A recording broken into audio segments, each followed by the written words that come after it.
or Tavian and Tyler, did you guys get a chance to watch Left on Laserdisc, my new episode? I haven't finished it, but what I watched so far made me laugh pretty hard, actually. I really enjoyed it. That was fun as hell. Like, I was doing my 3-mile run at the gym, and I'm like, yes! I love this! I got to the part... But no, I was going to say, I like the part where you start talking about the black dude who's just like... and then, like, this skips off. Like, what the fuck? What's going on here? You're right! That's what got me, right? I was watching that movie for the first time, and I was like, did he just fucking close the door? And I rewound the movie, and I was like, that motherfucker just closed the door. Why would he do that? There's like millions of people downstairs that could come help him, but no. Let's close the door because these guys need privacy and they're kidnapping. Hey guys, I'm the Philosopher, and thank you for tuning into the Console Xplosion podcast. Two big topics that we wanted to talk about here, which was the Star Wars Rogue One trailer has dropped. If you guys have not seen that yet, you need to go fix that. We dig into some of the reasons why we are or aren't excited about it, especially me, who loves Donie Yen, and of course one of our members didn't know who he was, so you get a brief history lesson of who Donie Yen is and why he's so badass. Next topic would be censorship. Censorship in video games and in movies. There's a lot of conflict and legal loopholes and all kinds of things that seem unnecessary when it comes to video games, when it comes to movies. Is all of this necessary? Are we going overboard? Are we just too sensitive as a society nowadays? So all that and more, and as always, thank you guys for tuning in, and I hope you enjoy the show.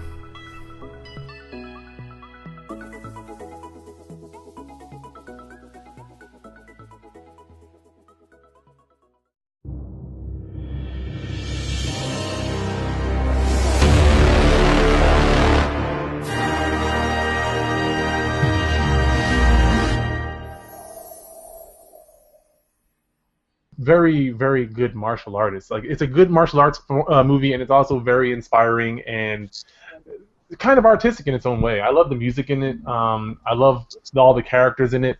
The second one I liked as well. There's 3 starring Donie Yen, 4 total, I believe.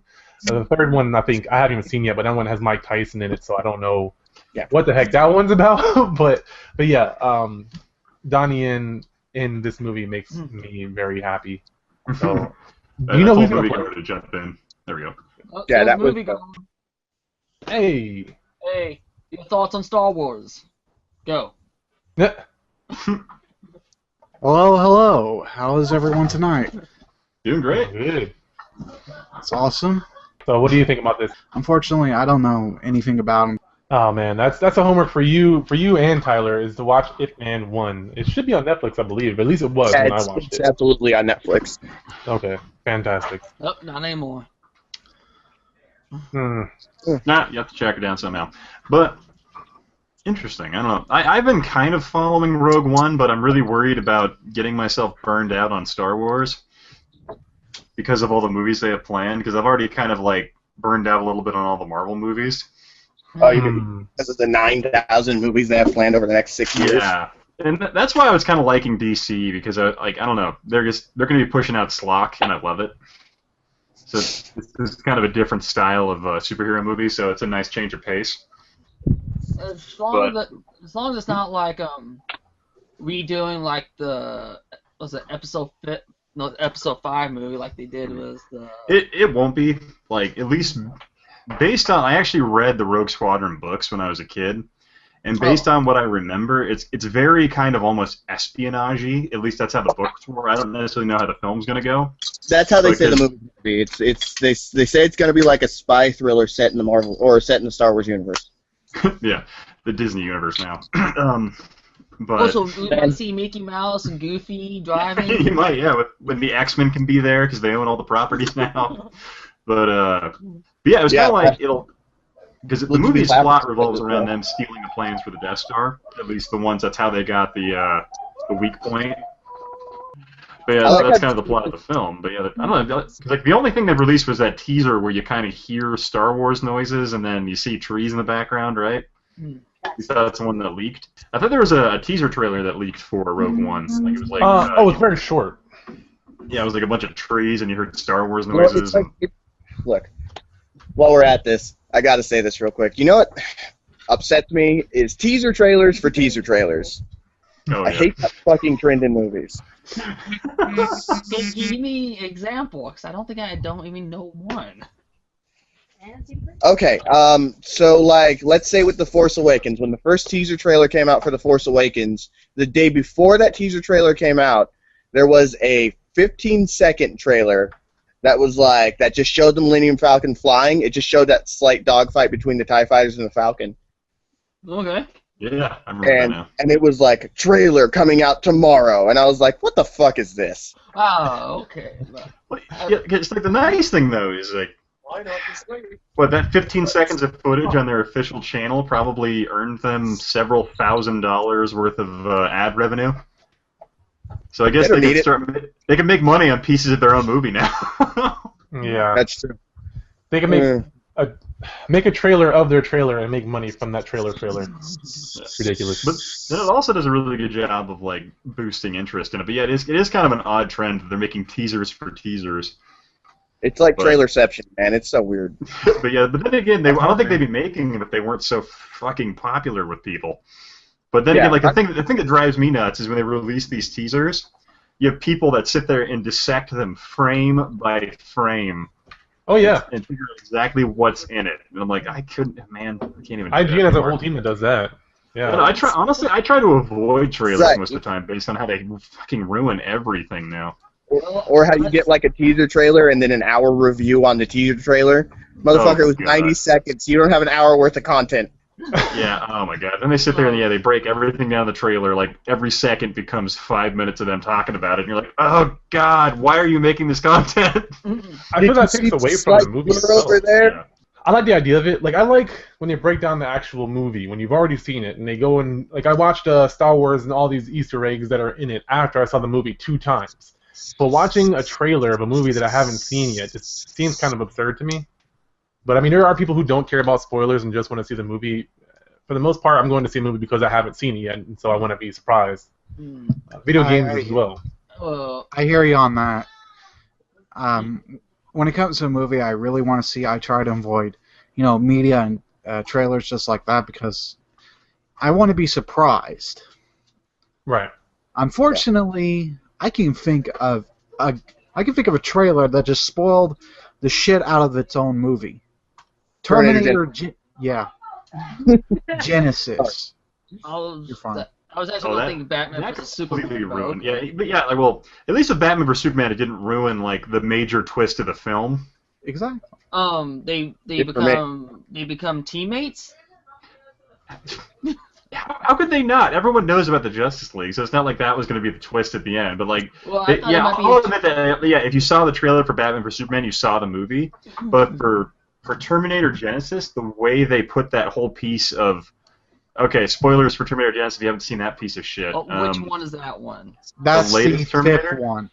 The third one? Fifth. No, I haven't seen it. We don't talk about the third one either. But, yeah. What third one? Oh, Terminator?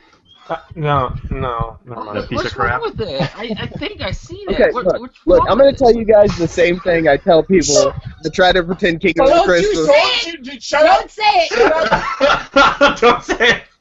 Kingdom of the Crystal Skull was a movie, Terminator Genesis is a movie, and we have to deal with the prequels. Nuke the fridge, people! Gallery over there. Let's nuke the fridge!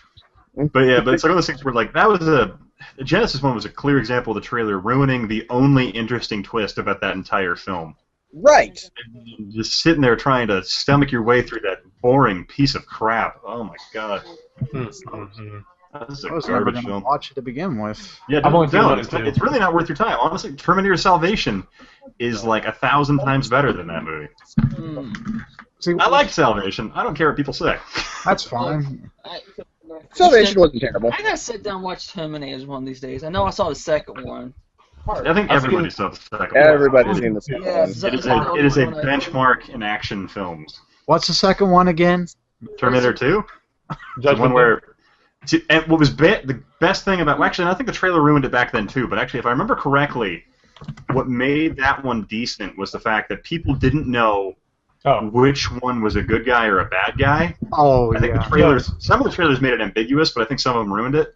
But back then, like, you didn't know who the main guy protecting John was going to be, or if they were both trying to kill him. So it was kind of interesting. Yeah, I think there weren't like people breaking it down back in the day, so that trailer, that reveal didn't get spoiled for a majority of the people who saw it.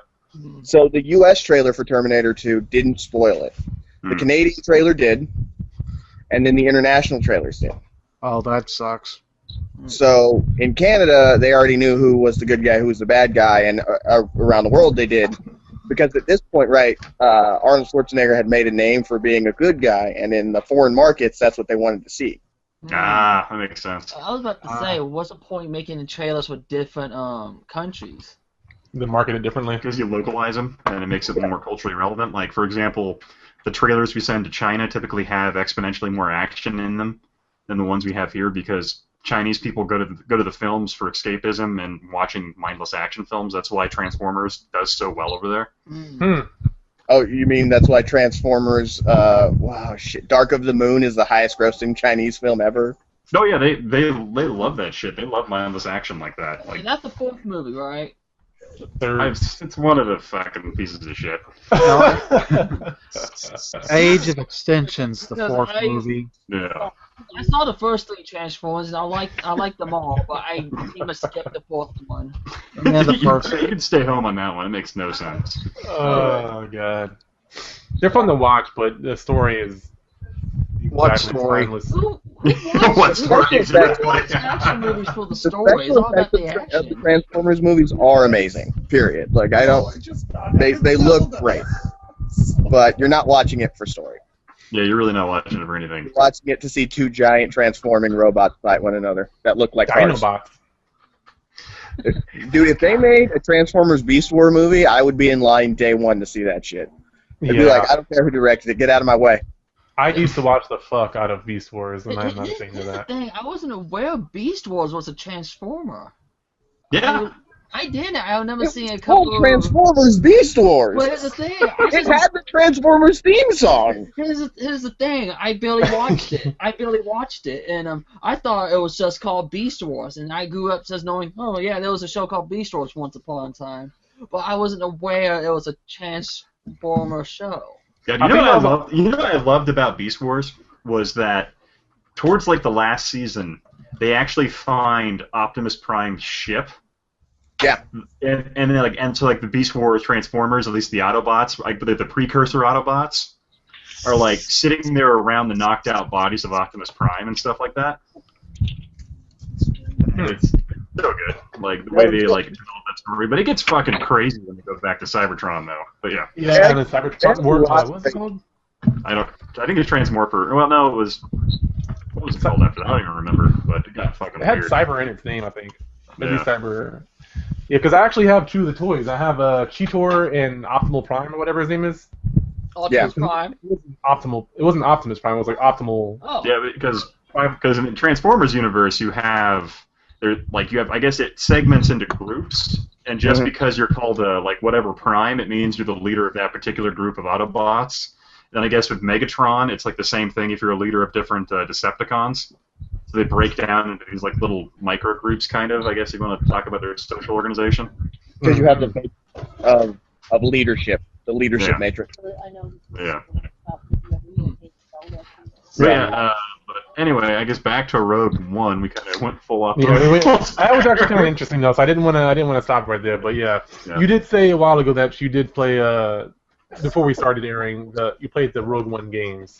Yeah, and as Andrew was saying, they actually re-released the Rogue Squadron games for PC on Steam, so you can actually go back and play that on your system. I think with you said increased frame rate and also like less V-sync distance or whatever it is. I can't remember.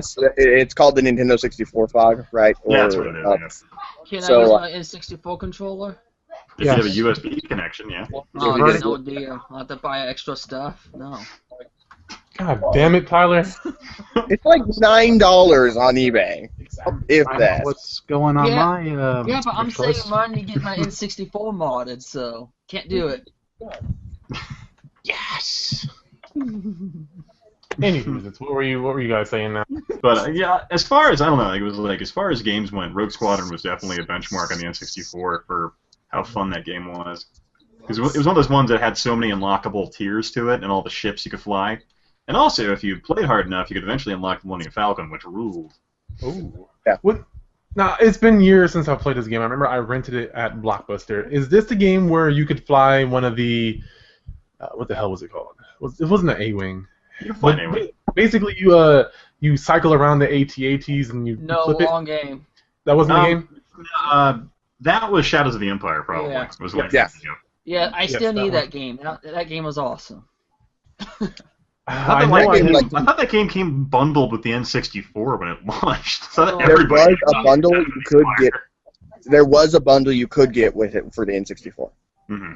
But it was during, I think, Christmas time. But for the most part, you could get that bundled, Super Mario 64 or Star Fox, and most people went with the Star Fox bundle because it also came with the Rumble Pack.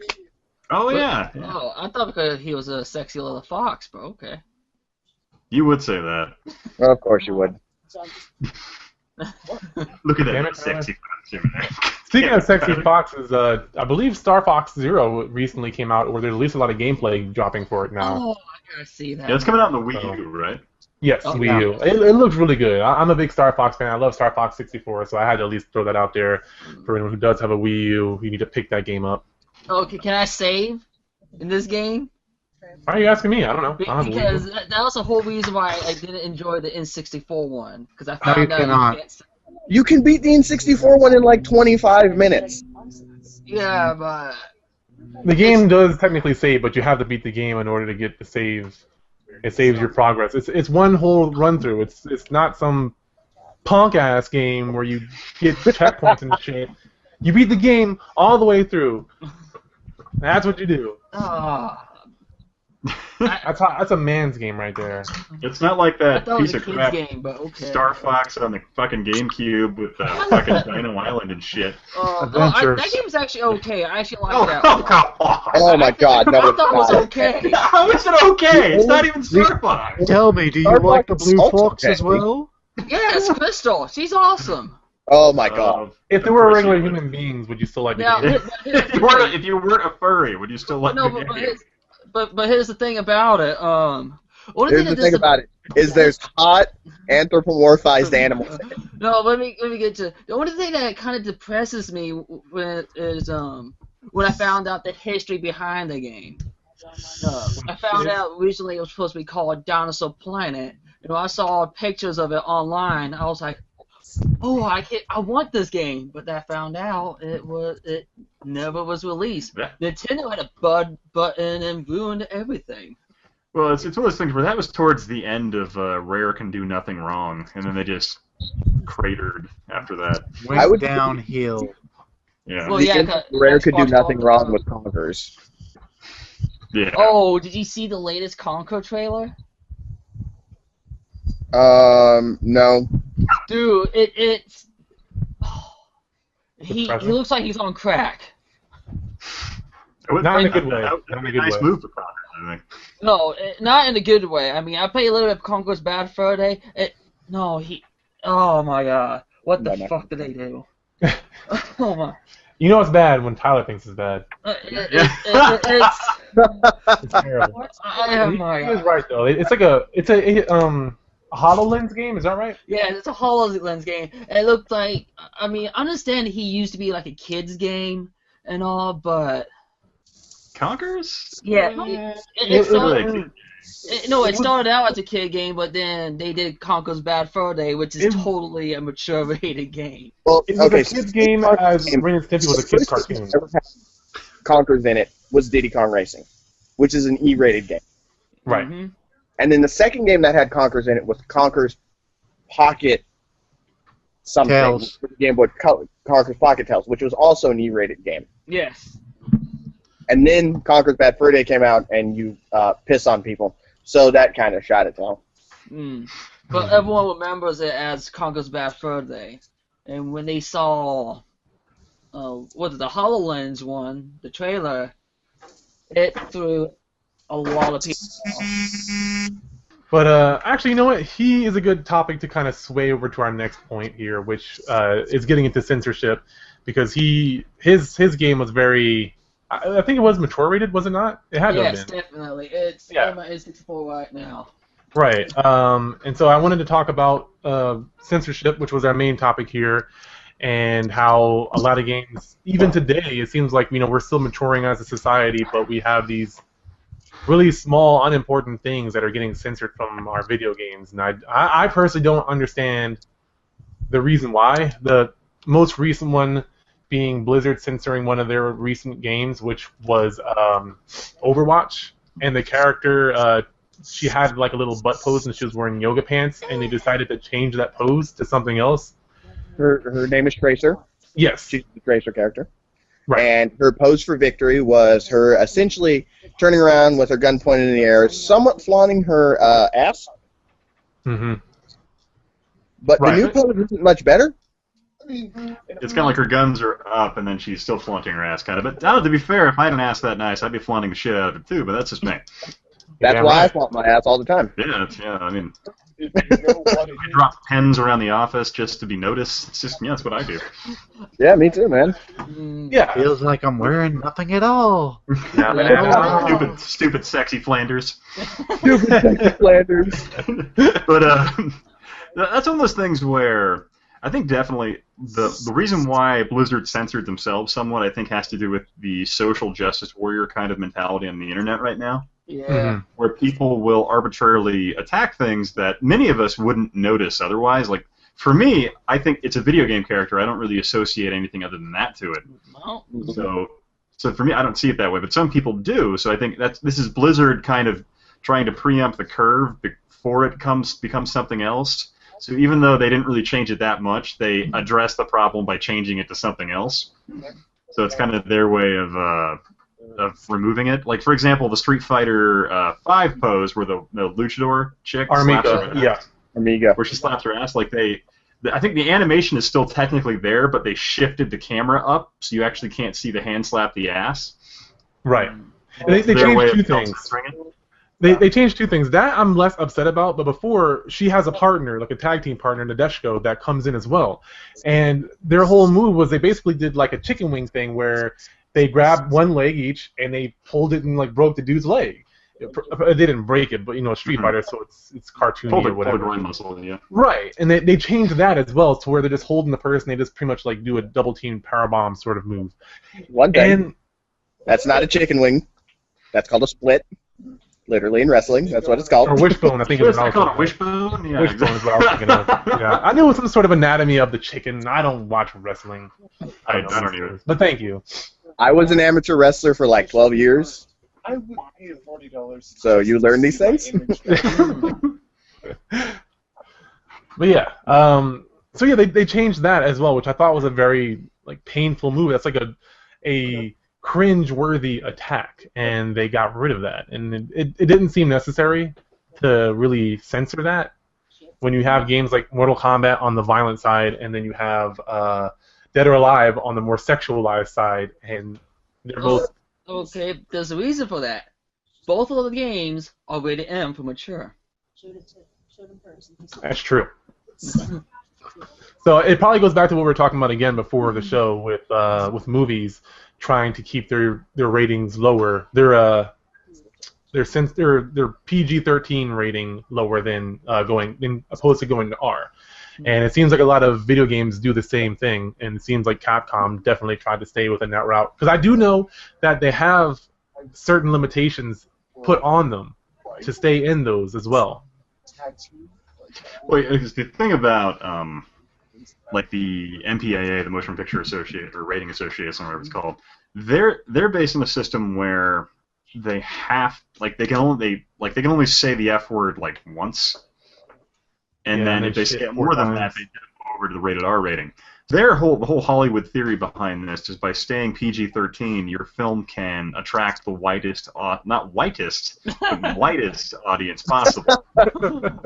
So by doing that, kids can go, they can buy tickets, like they can ride their bikes in the theater without parents having to be there. And what was hilarious about the Deadpool film was it actually defied conventional understandings of how the audience viewership works. And then the funny thing to me was kids were still going to it because parents were taking to it without realizing it's an R-rated movie, which it's fucking right there in the poster. Let's say that even though they had signs on the ticket booth saying this movie is rated R for these lists of things. Oh yeah, it comes from that background, yeah. Which is weird. Even when I went and saw Deadpool, there was like 3 8-year-old kids in it, and like my wife sat directly next to a 13-year-old. Oh God, that was awkward. And during the sex montage, he was with his mom, and I just couldn't stop laughing at. I was laughing at the movie and laughing at the situation going on to my left. What were you saying, Tyler? I'm gonna say, as soon like the very beginning, like the sex montage. That's just right the very beginning of the movie. So you know something special is going to happen in this film. Something special. This takes me back. Like when I worked, I'm sure I've told these guys this story before, but like. The funny thing about when people would recut their movies for wider audiences was the film Pirates, that porno. And they had an R-rated recut that they did. And then that went out to video stores all over the country. And people were renting it. But like they were renting it for their kids and not realizing what it was. Because they just saw pirates on the cover and stupid CG skeletons on the back. So they just thought it was some really dumb movie. And they're like, this would be safe for kids, not realizing it's a cut-down porno. So it's funny in that sense, but like I think general audiences who don't necessarily pay attention to comics, or at least have an understanding of it, they see like a superhero movie and they automatically assume it's going to be a PG-13 film. I think they Watchmen. Just think about it. Yeah, but then again, Watchmen was also one of those movies where it was one of a kind and it was displayed that way. And a lot of people, if you weren't into the graphic novel, had no idea what the Watchmen was. So it's odd because it only it grossed $165 million domestically, so it made its money back, but it wasn't like a colossal success. So it still made people think about R-rated superhero films as not being viable. So that's why Deadpool, because its budget was like what, $35 million, and so like $35 million. So Deadpool did insanely well in comparison because it had the Marvel sticker of approval on it, so it did really well in that regard. And so it kind of defied conventional logic on that these movies have to be PG-13. And it's the highest grossing R-rated film ever now at this point, with I think $800 million worldwide. Nice. Yeah.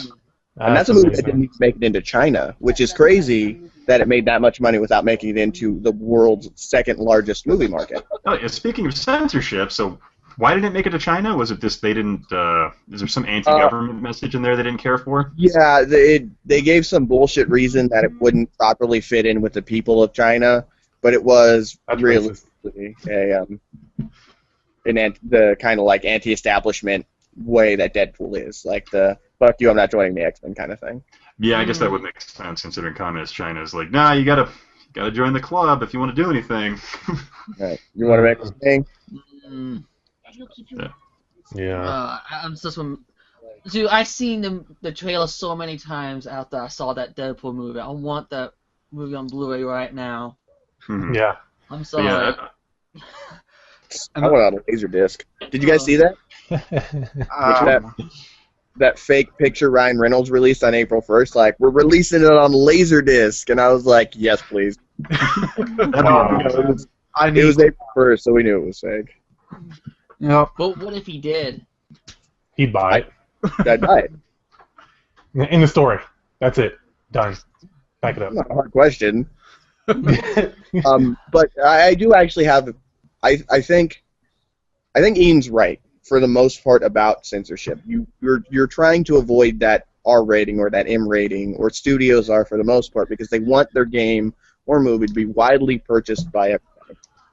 I also think that a small minority that's very vocal tends to complain a lot about certain things, and I think that's what happened with Overwatch. You have the vocal minority screaming that it's inappropriate, it's bad, when in reality people like myself and I would say the majority of gamers are like, oh, I didn't even know what the deal was. I just right. You didn't know that. You didn't even know if it was there until someone actually pointed it out later on, and it's like, oh, well, okay. Like a really good example that's non-sexual that got censored and got banned in Australia was Dead Island. Dead Island 1. and I think it was the eye in Dead Island was actually a zombie hanging from a palm tree. Oh. And I remember because I was working at GameStop when I heard about this, and I was like, what the hell? Like, what's the big deal? And I, obviously, as a black dude, the first thing, people probably think of is a black guy hanging from a tree, but it's just like, it's a damn zombie. It's not like some sort of racial thing. It's about killing zombies, and it's kind of a cool way to put an eye or whatever letter it is. Yeah, but remember that incident with one of the Resident Evil games where I think you're in Africa, and it so happens there's a lot of black people in Africa, and so happen to be zombies. Resident Evil 5. Okay, Resident Evil. Yes. Yeah, and I think it was like the most dumbest things ever. With Chris Rock Punch Redfield. Yeah. I remember they changed some things as well. They changed because it was predominantly all African people in Africa. Yep. But when I played the game, there were like, and I mean, Middle East. A lot of the Middle East is also part of Africa, so I mean, there is that case. But I'm pretty sure we're like in deep Africa somewhere. I can't remember where, but I don't know why there'd be white dudes and Middle Eastern people as well. And I thought that was just them trying to play it safe, which kind of sucks that you can't have a ethnically accurate location and people. But actually, it could be if it was South Africa, like further south, you have a bunch of Boers down there, which are white Africans now, basically. Yeah. That I am aware of, but I don't think that was the case. I might be wrong. I don't remember the actual location, but I always found that very questionable. I find the game very fun. I know a lot of people hated it. I personally, it's a co-op game, so I'm going to love it regardless. But yeah, it's there's a lot of that sort of thing, like either racial or things being taken out of context, or fear of things being taken out of context. Usually, especially with Japan. I never played that game, but I do remember the controversy about it. It was really just one of those things where, like, the game's set in Africa. Why wouldn't there be black people there? I mean, right. It feels like it would almost be more racist. Yes, exactly. Like, the what do you last mean? game, Resident Evil 4, took place in Spain. Or Spain or Mexico? I want to say Spain. I'm pretty sure it was Spain. Yeah, Spain. I think it was Spain, an island in the Mediterranean, wasn't it? It was, yeah. It was a made-up island, but it was off that. Like, it was supposed to be Spain adjacent, essentially. Yeah, I'm over here thinking, all right, it's my turn to kill some black zombies. Yeah, no, not the case. Not the case. When you talk about blacks, it's a really sensitive thing now. I think it always will be, actually, at the moment. Hopefully not. And there's a lot of people like myself who just, I mean, I'm aware of multiple ethnicity. I can't say the word for now. Ethnicities. I can't say it. I can't say it.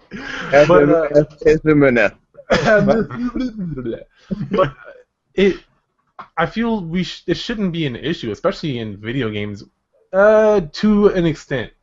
Like, I think video games are a good way to address certain political or social issues, but when the actual social issue is just the fact that black people are in a game for some sort of context, that I feel that takes away from the whole entire freedom of being able to make a game, if that makes sense. Well, I mean, like, the funny thing, if you want to go into like the controversies around some games that really struck deep, was I think there was one. God, what was it called? It was made by a racist group, and it was like Stormfront Tomorrow or something like that. It was basically this really odd game built around the Duke Nukem engine, where your whole goal was to kill black people and Jews. So it was basically a game produced by white supremacist groups, and like it was a pretty big deal when it came out back in the day. And it was one of those things where like it certainly is a hate message in that way, and it didn't really ever. I think you could buy it back in the day if you like. It was like a mail catalog thing, because no way in hell a retailer was going to hold that on their shelves. Yeah, and you has made it an extremely rare PC game. Yeah. I'm sure you can just download it. It's for the PC. Oh, you can download it now, yeah. But I mean, there's a YouTuber named I think something Silverman, but he's a Jewish guy, and he has a channel called Silvermania, and he actually did a playthrough of the game completely. So wow. But it's really good. And he bought it because he was Jewish and read about the controversy, and he just had to find out for himself. That's actually, I find that kind of awesome. Like, yeah. And you just reminded me of this one game that I forgot to play or to even look at. I'm looking it up now. It's a game called Hatred. There was a bunch of controversy around this game a couple of years ago. I wanted to play that game, but after it came out and it wasn't that great, people thought it was going to be. And just kind of to give a brief overview of what the game is, basically, I'll post a trailer in just a second, but it's a guy dressed in like a long trench coat and a bunch of guns and all this stuff. He's packing all these weapons, and he's talking about how he just fucking hates the world, and he wants the whole world to burn, essentially, and proceeds to do so in like the most violent manner of killing all these supposedly innocent civilians, and that's pretty much all they showed. And I did a lot of research on the developers and everything, and I thought the game was very... I don't know, I felt a bunch of different emotions when I saw this game, but it's basically just going around killing a bunch of innocent civilians because you just hate society as it is now. But ain't that what Grand Theft Auto is? Well, here's the thing about Hatred. Hatred didn't work. Well, Hatred was one of those games that was kind of capitalizing on some of the greater tragic shooting events that had happened in the United States around the time it was being released, like Sandy Hook and the shooting down in that one movie theater. Yeah, the Batman. It was kind of capitalizing on the momentum from that, and that's where that game drew a lot of controversy. And ultimately, the game came out and everyone forgot about it. Like, it literally, people just didn't even remember it was mentioned because it was such a lackluster title in the sense that it was almost a top-down shooter like Smash TV, but it wasn't even good. Yeah. It's like it wasn't a solid game that anyone wanted to play. So it was quickly forgotten because it was one of those games that capitalized on that. But I mean, like other examples would be Postal. That was one of those games that did offensive things just to be offensive. I played that game a little bit. It was okay. You know what it essentially is. It's just the new generation of exploitation, right? Oh yeah, exactly. So that's pretty much what it is. You had these movies in the 60s, 70s, 80s, even 90s that were super gory or super sexual. I mean, sexploitation, goresploitation. Italians actually really did a lot of them. Grindhouse. Grindhouse. Grindhouse. Something like Cannibal Ferox or Cannibal Holocaust, and it was basically marketed as this, you'll never be able to get through this movie without vomiting kind of situation, or like it's so disturbing. Or Last House on the Left is a good exploitation film in the sense that they had that trailer that repeats to not be scared, repeat to yourself, it's only a movie. And I feel like that's where video games are they've always had an exploitation kind of feel at times. Like you can go as far back as the arcade and you get something like Chiller, where you're shooting torture devices to torture people. I got that game on Nintendo. Yeah, it's a real. Sorry to interrupt you. Any more? Oh, I was just saying that I feel like it's just a continuation or an evolution of what is an exploitation film or an exploitation game, and they're always going to get that media coverage or that coverage because they're just trying to create a controversy and just situation. Yeah, what's really intriguing, but going back to GTA 5, was controversy has always surrounded the Grand Theft Auto series, and what's really intriguing about that is that Rockstar Games will actually put the controversy out there themselves. They've actually paid certain media groups to put this information out in the limelight to draw attention to it, because ultimately, for them, since it's GTA, even bad press is good press because of what they're doing. And even then, I wouldn't say Grand Theft Auto 5 was that hardcore of a title. Right. For me, when I remember years ago when I worked at Target, we actually got a corporate memo that came down about the game Manhunt. And because that game was so vulgar and awful about how you could basically kill people with shopping bags over their heads, Target actually sent memos out saying how absolutely deplorable this game was and how they didn't want to be associated with it in any way. And I thought that was one of the most amusing things in the world, because it definitely comes from that, what Andrew was saying, that really small but vocal group of people who draw attention to these things, even though most people are like, whatever, it's a game. Yeah. Well, but here's the thing, that actually happened again with Grand Theft Auto, I believe, down in Australia. I mean, Australia's weird, though. Yeah, but here's the thing, I'm surprised Grand Theft Auto made it to Australia.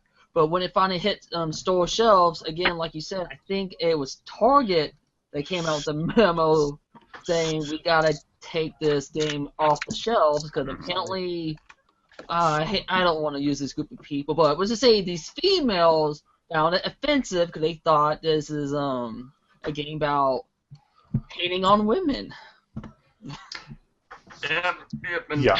That's a highly group of vocal people out there as well. Yeah, I don't want to mention them. So. But when you look at stuff like, for example, like the censorship that goes on with games released in Germany or Australia, for example, it's that the odd thing is anything sexual they have no problem with, but anything with violence they have a big issue with. But it's not. And then here in the States, it's the opposite. reversed. Yes. Yeah, it's the opposite. So it's this kind of really intriguing dynamic we have between the two.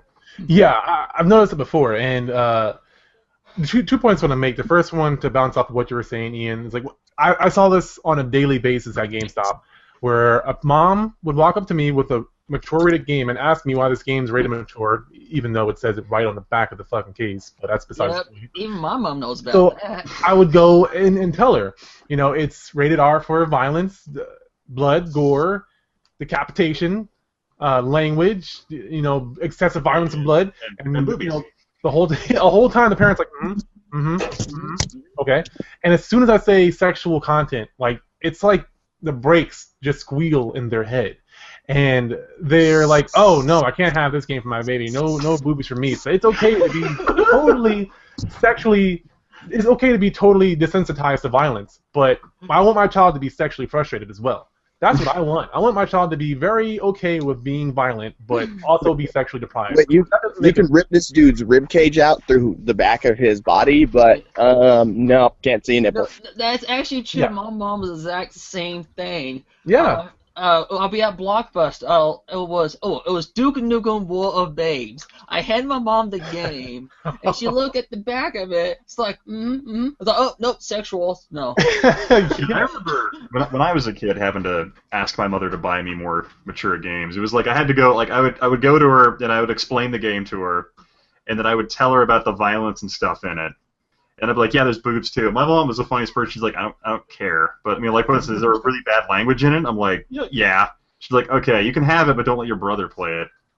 It was pretty much my mother's rule when it came to getting really aggressive, violent games. Like, example, Kingpin is like one of my favorite games. That it had two functions. It had a hyper violence install and then a less violent install of the game that you could do. And my mom's like, you better do the less violent. I'm like, nope. Checking the box. Yeah, exact opposite. Hyper-realistic violence. Yeah. And the other point I wanted to go on was something that Tyler sort of said about Grand Theft Auto being a game where it's basically, it's about violence and sex. And that's kind of what the general public thinks. And I'm not saying the game is some really deep, artistic game, but for me, it was more than just that, and there's an actual story to it. There's an actual motivation, and there's all these other things that you can do. Killing hookers and killing cops are one part of the whole entire game, but that's not the whole entire thing. It's just what gets shown to the general public. And so you have this stereotype of what a game is about, even though these people haven't even played the game for themselves. And there's all kinds of interesting studies about, like, you have adults playing Grand Theft Auto, and I personally, I don't say this should be the only thing that people are exposed to, but I think that video games, especially violent games, can be a form of therapy to some extent. I don't think they should be exposed to it 24/7, but when you're pissed off and you just want to come home, killing a few bad guys and just in this virtual world when you already feel like doing it in the real world anyway, I think that's a lot safer of a way to handle your stress. Yeah, but there's actually a very religious person would actually totally disagree on this. He said killing a AI in a video game is just as bad as killing someone in real life. Well, then again, if you want to talk about hyper-religious people being very adamant against certain things, Dungeons & Dragons is a fantastic example of how certain Christian groups have been adamantly opposed to this game. And a lot of that comes to the fact that in certain Christian factions, they're like, even just pretending is the same as doing. So they have that kind of mentality about it. And to me, it's very odd in the sense that you're killing particles of light on a screen generated by a box. You're not killing anything that's sentient or feels. It's literally it's something that's designed to die. Yeah. It's no different than going out and hunting a cow or hunting a bear or whatever. Another thing that actually that Dungeons and Dragons craze explode, not the game craze, but like parents not wanting their kids to play it was Tom Hanks was in a movie, a made-for-TV movie about how Mazes and Monsters! Yes, exactly. Because he played Dungeons and Dragons, and this is obviously even before Bosom Buddies. This was, I want to say, 70s at some point. Mazes and Monsters Buddies. is a far-out game. Yeah, exactly. Exactly. No, you're not wrong. I love that movie. It's so terrible.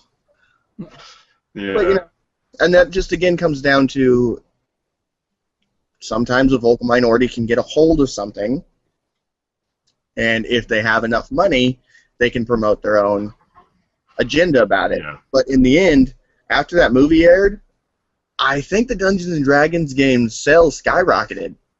Oh, yeah, they went up. I think Gary Gygax calls that the best thing that happened to Dungeons and Dragons ever. Yeah. Oh, did. Rest in peace, Gary Gygax.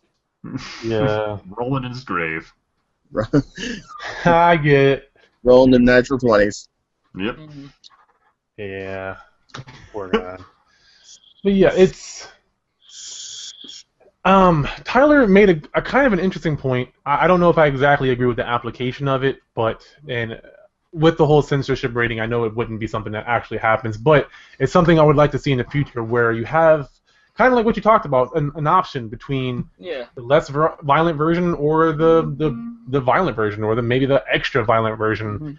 I don't see why, as an adult who pays my own bills and does my own thing, why, if a game developer wants to have this game in there, they have to take it out because of certain meeting certain restrictions and having to worry about all the finances of having the rating system. I think it's a bit absurd to me.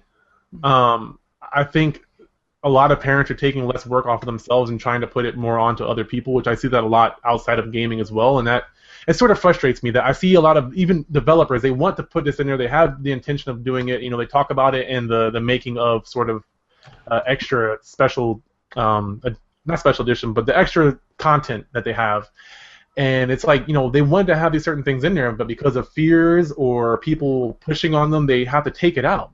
And, what do you guys think about having that option in there? I know realistically because of the ESRB that wouldn't be a possibility. It would be rated R no matter what. But if that wasn't a thing, like, how would you guys feel about that with games that you feel shouldn't or have been censored? I think Moviegoer has something he wants to say about it. Oh. And adding to the Australian point, I know the game Left 4 Dead 2 was censored because our version is a lot bloodier, gorier, because when you use a powerful weapon, it can shoot the limbs out and shoot through holes through the zombie's chest, if I remember correctly. In Australia, they censor that to where they just fall down. No bloodshed, no nothing. Womp womp. And sorry. Oh, sorry. Go ahead. I thought you were done. No, I have something else to add. I'm not sure if this is Australia specifically or Europe in general, but I do know that they censored the case as well with the fingers, because I think they turned them around so that the gesture could be less offensive. So what can be less offensive? The gesture, I'm sorry. Like, I don't know. Sorry. So what they did was so on Left 4 Dead 2, there's a zombie hand reaching up that's bloody and it's got two fingers up. Right. Yes, now I know what you're talking about. Yeah. Okay. Yeah. Gotcha. Yeah, I do remember that. But Tavian, to the point you were saying about should a game have a censorship option, I think that's a really open-ended situation. Because you could argue that having that option takes away artistic value. And then you could argue that, but having that option, you could reach a bigger market, or parents would be more likely to let their children play this game. It would be like, oh, I'm cool with violence but not swearing. Could we have an option to censor all the swearing? Right? But I think a situation like that, personally, I'm not okay with that, I think something should be, if they've put the time into it and the effort, and the voice actors did, and the programmers did, I think that it should be released how it's supposed to be released. Yeah, a really good example of that is a big rental company opened up in Utah and spread pretty much all over the country, and their whole thing was they would release films that they edited themselves, and they would cut out either the violence or the sex or whatever, but most of the time it was just sex. And that company got huge because they were changing it, and ultimately Hollywood hated them because their primary argument was that the film they released is an art piece in itself, and by editing the work and releasing it that way, you're changing the presentation of their work. So a really good example for games, it's the same thing. By editing it and having the ability, and by putting in those functions to remove things. Sorry, my dog is poking me right now. By editing it and removing the ability to experience the game the same way as other people, you're changing the experience they intended to give you. So, in honesty, it's kind of like, I guess they could do that, but that would probably be up to the individual game designers if they wanted to have that ability. Right. But ultimately, I don't think it would be good to have that be required in any way, or not required. That would have to be I think that would have to be an entirely optional thing for them if they wanted to sell more units. But as far as it interrupting the art form they're trying to push forward, I wouldn't recommend it, because you're trying to present a uniform kind of story that everyone can experience the same story, but they'll experience it in their own way because games are interactive like that. Yeah. So my dog was throwing off my flow there when I was talking. I had a couple of points, but I can't remember all of them right now. But the one I do remember is, don't movies have different versions of them out? I don't know if that's a very normal thing, but I know they have a theatrical version, and then I've seen multiple endings and things like that. Yes. Is that too far off? Sorry, you want to take it, Andrew? Sure. It really depends. So certain movies, say, you guys remember the Wolverine movie that came out a couple years ago where he's in Japan? Yes, I have that one. Okay, so the theatrical release was PG-13, but the director originally James Marigold wanted to make the movie rated R. This was obviously before Deadpool. So the movie they released, the PG-13 theatrical cut, went out, made a bunch of money, and then on DVD or on Blu-ray or VHS, whatever, they released a lot of different versions of it. They released a theatrical, an extended cut, and an unrated cut. So there are different versions of the movie floating out there. And I think that's a big issue, too. I feel like a movie should be released how they want to release it. But it's not to say, and a lot of that has to do with studio interference, too. Because the studio's like, we need to make it marketable to everybody. But then again, that right there, it's an example of the people who made the film changing it to what they wanted their vision to be. Like, the other thing would be people were changing the film to make it more acceptable to people, which that wasn't what the filmmakers intended. And I think that would be the same thing for what game makers were going for. And that's what I'm getting at, yeah. Yeah, the company's called Clean Fix. Clean Flix. Yeah, and that's kind of what I wanted to touch on. Not so much trying to appease everybody, but like I was talking about before, a lot of developers have these restrictions put on them even though they want their game to be a certain way. And what I'm trying to get at is that I feel if they could make the game to the specifications of what their developer or their publisher or whoever, but then still put in the original version of the game as they wanted it to be seen. For me, for someone who's worked on games, and I've had a lot of my ideas stifled, it's very frustrating. But to be able to have what pleases somebody else, but then also have my version. Granted, this is not a fully realistic goal because there's a lot more time and money and effort put into this. But we're just hypothesizing right now, in case someone ever does want to actually go through and do this sort of thing, which I would be happy to see that. But, you have these restrictions, but to be able to do the pleasing everybody, but then also doing the original form as well as an option that's maybe more mature or more artistic or more whatever. It doesn't have to be, it doesn't always have to be more sexual or more violent. It might just be something that's an artistic direction that people don't necessarily understand, so they cut it off. I had a good example. like Metal Gear Solid 2, for example. They changed it at the last minute. I believe they're going to have Arsenal gear crash into the Statue of Liberty and have it be like dismembered and all these other things. But this was around the time that 9/11 happened, so out of fear they changed it. But I would have liked to have seen the original version as it was, without them being scared of political backlash. And that would have been, the original version or the director's cut or what have you. So that's kind of what I'm getting at. Not so much trying to appease everybody, but just having what was intended, but then also having like the restricted version. So I don't know if that makes complete sense, and I don't think by any means it should be mandatory, because that would be a lot more man hours, money, and all kinds of things. But it would be something in the future I would like to see. I think it would make certain games easier to pick up for kids, but then also adults could enjoy them.